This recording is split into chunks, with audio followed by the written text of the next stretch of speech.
Chapter 28. The Seven Principles of Man. The One Life is, as explained, a film for creative or formative purposes. It manifests in 7 states, which, with their septenary subdivisions, are the 49 fires mentioned in the sacred books. To man it gives all that it bestows on all the rest of the manifested units in nature, but develops, furthermore, the reflection of all its 49 fires in him.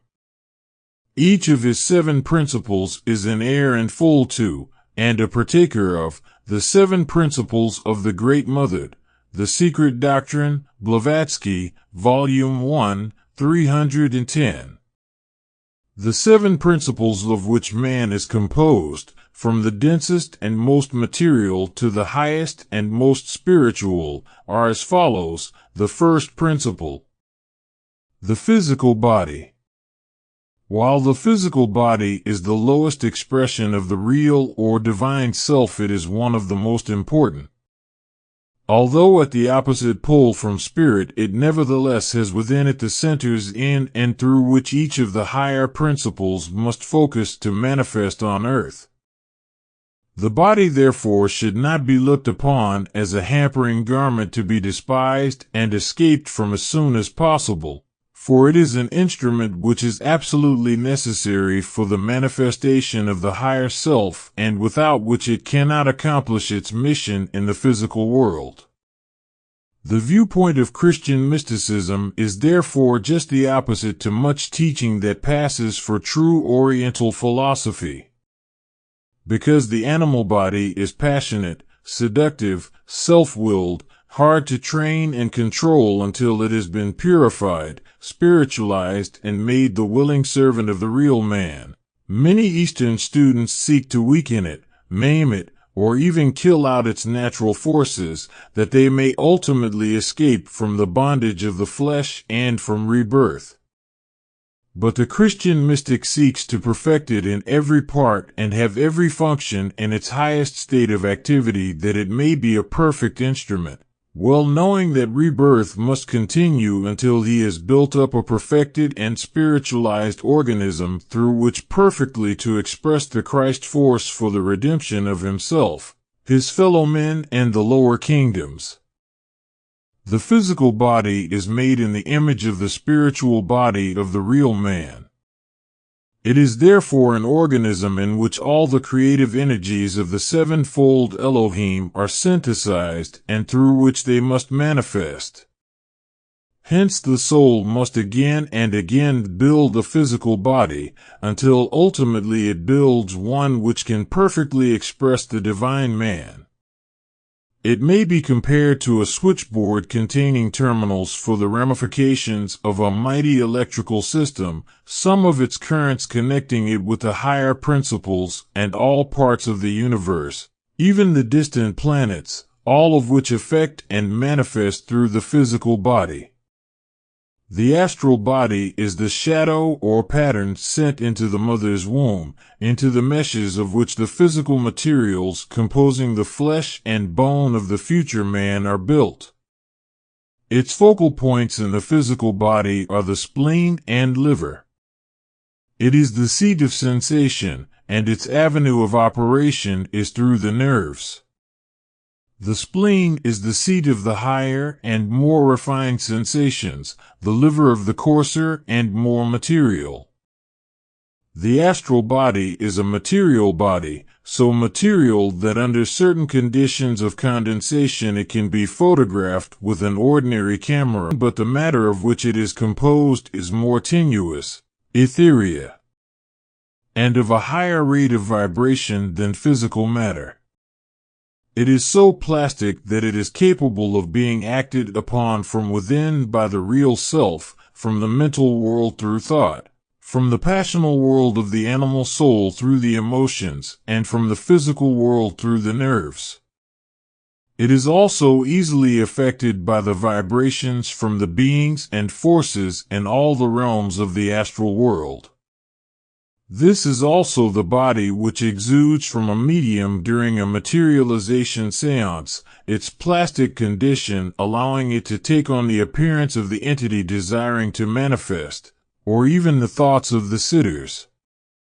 It is connected to the spleen of the medium by an astral cord, the rupture of which would mean death to the medium. Hence it is dangerous to pass between a materialized form and its medium. This body of sensation must be purified, perfected, and ruled by the real man, for it is an important garment of the soul as well as the image of man. The third principle, the life force. This principle is that aspect of the one life which is sometimes called the sun principle or prana. This force has its seat in the physical body in the solar plexus, its point of contact through the umbilicus, and its action through the lungs, blood, and spine. Since this principle is a stream of force from the universal cosmic life principle or the breath of life, it is a connecting link which binds all the principles, not only together but, through the one life, to all that is in manifestation. It is through a perfect understanding and control of this principle that the adept rules all his lower principles, and while still in the physical body learns to make conscious contact with the higher self. This force must act according to the laws of harmony and purity and be under the guidance of the divine will, or it will be like steam escaping from leaks in a boiler.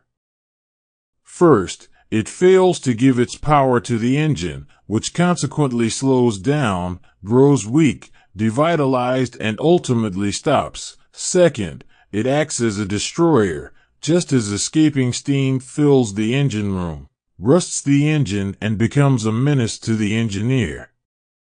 Therefore, this principle of the life force is the creator or bringer of life to the physical and astral bodies, the preserver and regulator of life and vitality, and finally the destroyer.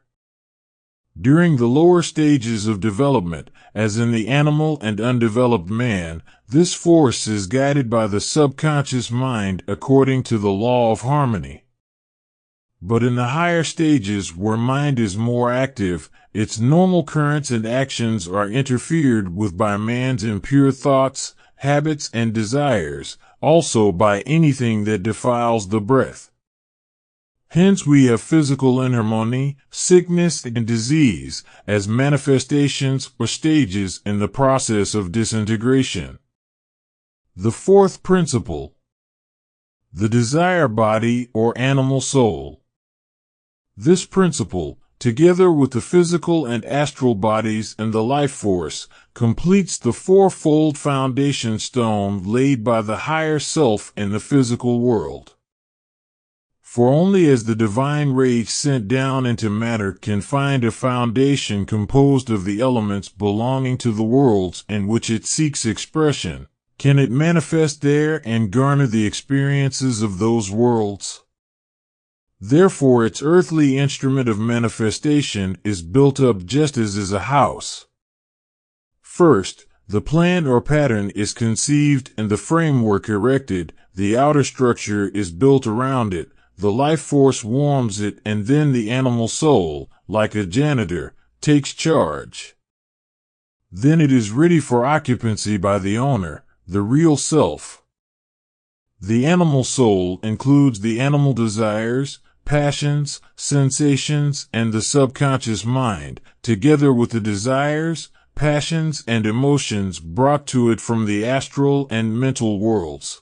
For the astral can transmit both the good from above and the evil from below. The subconscious mind, composed of the synthesis of the consciousness of each cell, organ, nerve center, and force in these lower bodies, is the means by which the animal soul rules over all the bodily functions. It is also the regulator and ruler of the waves of life force and the breath in the body, and through them keeps the body in health. It also correlates all the desires, emotions, and sensations which will cement the four lower principles together and make a firm foundation on which the three higher principles may build their temple of the living God. In short, this is the stone which the builders, both Oriental and Christian teachers, have heretofore rejected, because apparently so hopelessly perverted by man's wrong thinking and so impregnated with disintegration and death, but which ultimately must become, first for the individual and then for the race, the headstone of the corner. The animal soul has its seat in the liver and its point of contact in the sex centers, while it rules the body through the brain of the subconscious mind, the solar plexus. It must gather strength and power from all sensations, desires, and experiences and devote all its life forces to the one end, namely, toward erecting the temple in which the Christ may dwell among men, and from which the Christ radiance may send forth its redeeming power to all the kingdoms. The animal soul is, therefore, the synthesis of the four lower principles, overshadowed by the rational mind, lower manas. But when it attracts to itself and holds captive the rational mind through animal desire, it becomes the personal tempter. The desires and appetites of this animal soul, which in the animal kingdom are perfectly normal when ruled by the group soul of the species through instinct, in the human kingdom must be ruled by the rational mind.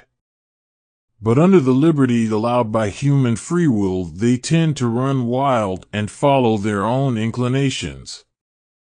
They thus often enhance and magnify the normal animal instincts and seduce and drag man down below the level of the beasts. This is the great fight in man, the animal soul seeking to gratify unrestrainedly its natural appetites, and the higher self endeavoring to make it follow the higher path through the guidance of the rational mind. It is this animal soul that must be curbed, made to occupy its true place and become the faithful servant of the rational mind, as the latter must be the faithful servant of the superconscious mind or the mind of the higher self. The fifth principle: mind or spiritual self-consciousness. Mind is the third aspect of the divine triangle or trinity, Atma Buddhi Manas, the immortal self, the soul, the Father in heaven, which overshadows the human personality, the three-tongued flame that never dies. The true mind, therefore, transcends its lower expression, intellect, to a far greater degree than intellect transcends instinct. This principle is usually presented only in its dual aspect of higher and lower mind or manas. While this division is correct as far as it goes, it leaves much to be desired, for in reality mind, like all the principles, is septenary, with three main divisions corresponding to body, mind, and spirit. Much confusion has been caused by exoteric writers classing all mental and psychic manifestations not attributable to the mind of the ordinary waking consciousness as belonging to the subconscious mind, thus trying to account for both animal instinct and the most spiritual inspiration and ecstasy as coming from the same source. Such a manifestly absurd conclusion is easily avoided if we remember that the prefix sub means under or below. Therefore, the word subconscious should be used to designate only those aspects of mind which lie below the threshold of the rational mind. These include the consciousness of the individual cells and organs, together with animal instinct, which constitutes the mind of the animal soul, and from which we can never expect to receive inspiration and spiritual guidance, for the latter must come from above. The rational mind is the ordinary waking consciousness which functions through the intellect, and has its seat in the cortex of the brain. It is the middle aspect of mind, and like the middle number, 5, it marks the difference between the human and the lower kingdoms, but overshadowing and blending into them through its subconscious aspect, just as it in turn is overshadowed by, and is capable of blending into, the superconscious mind. All the lower kingdoms are under the dominion of man's thought. When self-consciousness awoke, the rational mind was given control over instinct, and should therefore stand upright on the foundation stone and guide all the lower principles. But until the rational mind is enlightened from above and realizes its responsibility, it only too often revels in the desires of the animal soul and lends its higher intellectual powers to enhance and degrade what should be but a normal animal instinct. The spiritual or superconscious mind is the real fifth principle which overshadows the personality, and whose informing ray makes man an intellectual and rational, instead of an instinctive, animal. Hence, only when its two lower and limited aspects have become united with the higher, and the higher self or soul has perfect control over its instrument, the personality, has man reached number 10. From 1 to 5 the lower kingdoms struggle towards self-consciousness, but from 5 to 10 man fights the battle allegorized in all scriptures under various names, such as the war in heaven, Armageddon, etc., but all referring to the war between the higher and lower selves for the control of the personality. The first great battle is won when the spiritual mind is able to inspire, not force, the personality to respond to its overshadowing love and wisdom, and the rational mind sees the desirability and logical necessity of setting out in earnest to climb the heights to its Father's home. Thus, life after life, the spiritual mind reaches down into the experiences of earth life, sifting and weighing them and storing up the good, the beautiful and the true to be blended with the sixth principle, overshadowed and illumined by the seventh, the one ray of the divine. When thus blended and illumined, it becomes the immortal self, the higher self, the personal God, the highest point of attainment for each individual.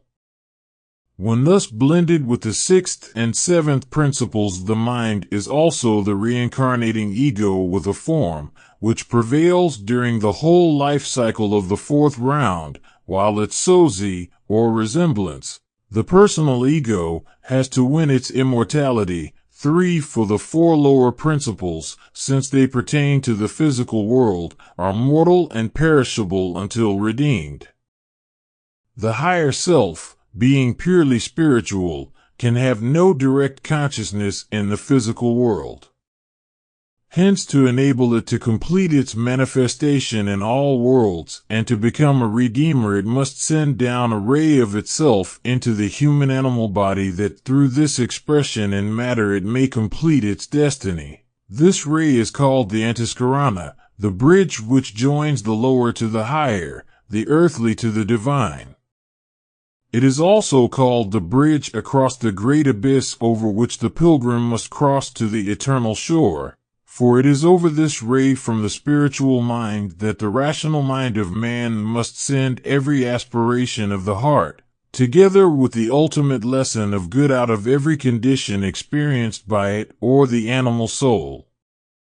During each life, the higher self thus garners all the spiritual experiences of its ray or reflection, and upon its withdrawal rests in the bosom of the Father, while the animal soul, with all that has not been redeemed, disintegrates. The essence of the divine ego is pure flame, an entity to which nothing can be added and from which nothing can be taken. It cannot, therefore, be diminished, even by countless numbers of lower minds, detached from it like flames from a flame. The story of the crucifixion is an allegory of the fate of the fifth principle. For just as the divine must take upon itself individuality in the world of formation by embodying a ray from itself in the spiritual mind or higher manas, So in turn must this divine Son take upon itself personality, become flesh, and temporarily be separated from its Father. It is this ray, therefore, which makes itself responsible for all the sins of its various personalities. This is the real vicarious atonement. Hence the abyss is often described as inhabited by monsters of evil seeking to clutch the pilgrim ray and pull it down as it strives to cross the bridge to its Father's home. Again, the antiskarana is the cross by means of which the Christ principle is expressed in matter. It is diagrammatically expressed thus.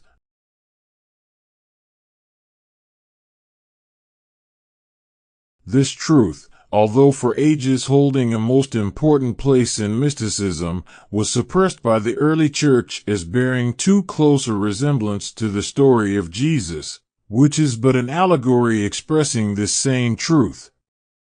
In another sense, the spiritual mind is the mansion in heaven prepared for its lower expression or Son, that where the Father is there may the Son be also. But it is the Son or personality who must furnish this mansion by the pure thoughts, aspirations, and lessons which the rational mind of each personality is all the time storing up in the spiritual mind. At the next incarnation, the spiritual mind again sends down a ray and builds up another personality which embodies as inherent faculties all the experiences gained and powers unfolded during the previous incarnation. In the Gospel allegory, the Trinity or spiritual soul is called the Father who sent his only begotten Son, lower manas or rational mind, into earth conditions, not only to express the divine attributes of his Father, but also, when one with his Father, to become the Redeemer by giving up his life or Christ force that literally, whosoever believeth on him, shall not perish but have eternal life. That is, whosoever believeth that the mind is a ray from the divine mind given to man as a means by which he can garner wisdom out of experience, through whose illumination he can uplift, inform, and redeem all beneath him, also as a means to find and become one with his divine Father, such an one can never perish or be separated from his Father, and will ultimately cross the antiskarana in safety and dwell forever in the bosom of the Father. Then the abyss will no longer exist for him, for it has been swallowed up and he has become the way, the truth, and the life. The spiritual mind has its seat in the body at the spiritual heart, a secret point back of the breast, which corresponds to the physical heart. The heart being the seat of physical life and the spiritual heart being the seat of the spiritual life. Its organ in the body is the pineal gland. The sixth principle. The Christ principle or spiritual soul. Strictly speaking, the spiritual soul is the highest principle, as the divine ray is no principle, but an outpouring of the all-pervading and universal essence of the one flame, the Absolute, the cause of all the principles. Just as the rational mind is a vehicle for the ray from the spiritual mind, so the spiritual soul is the vehicle for the ray from the divine. While it is generally classified as the Christ principle, this is more or less of an exoteric blind, for the Christ principle is the great creative principle or aspect of the divine on all planes. It becomes the creator of spiritual differentiation only when individualized and manifesting through the spiritual soul and spiritual mind or higher self.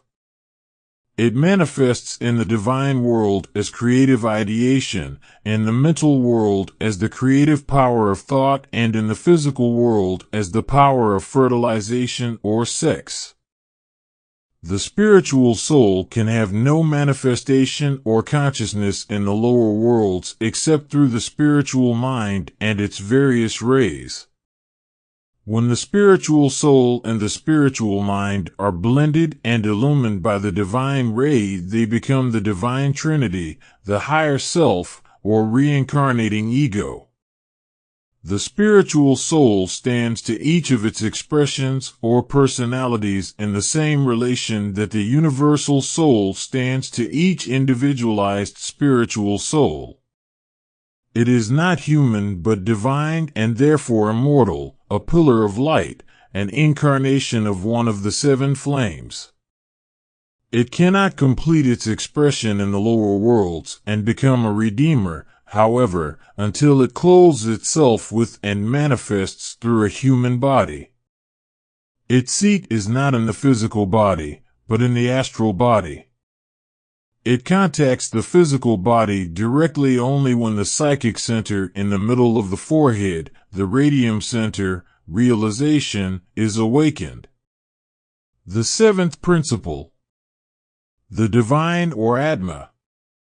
This is called the seventh principle merely for purposes of exoteric classification, as it is not a principle of man, but a ray of pure spirit from the Absolute. It can contact the human body only as the higher astral centers are consciously awakened and then made subservient to reaching into the higher realms where the divine holds sway. Just as the 7 notes of music are completed and synthesized in the 8th note, which leads into a new octave, so are the 7 principles of man synthesized in the aura. This is sometimes called the 7th principle, but in reality it is the synthesis of all, having a point of contact in each.